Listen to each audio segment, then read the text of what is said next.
Hey, welcome to this video. Today I'm going to show you an advanced method for the Tithe Farm that is quite sweaty, but it will get you a lot of XP per hour.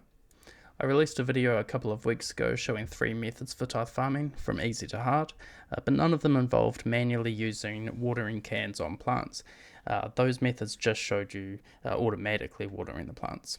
The method that I'm going to show you today does make use of manually watering plants, and it gets you about 126k XP per hour. This is the route that we're going to take for this method. So you start up here with number 1. The red numbers are what we do whilst going south. We obviously skip the yellow X. And then the green numbers are the ones that we do going north. Once we do plant 23, we just loop back around to plant 1.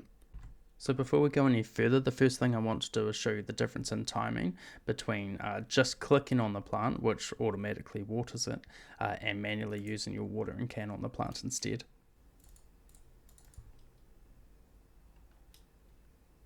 That second one was actually 1 tick shorter than the first one, and where you're saving the tick is the planting animation for the seed.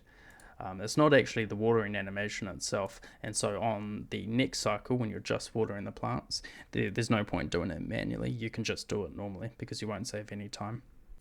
Here's a zoomed out view of the tile markers that we're going to use. You should be able to see that on the left hand side that follows the same pattern, and there's a couple of different patterns we could have done, but I've made them the same just so that it's a little bit easier to remember, and it's just as fast as any other arrangement. And then coming back north, it's more of a straight line. So you'll see I've got a few different coloured tile markers. The dark red ones are the ones where you have to click on that tile before you do the action on the plant. The light red ones mean that you can just do the action and your character will automatically go there.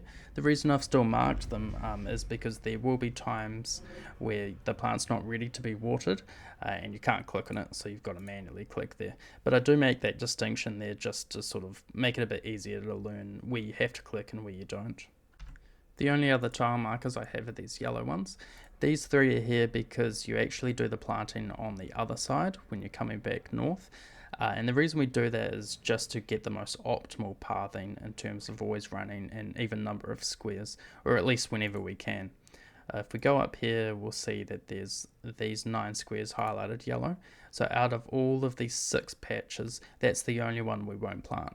So 6 patches is 24 plants in total, and we're doing 23.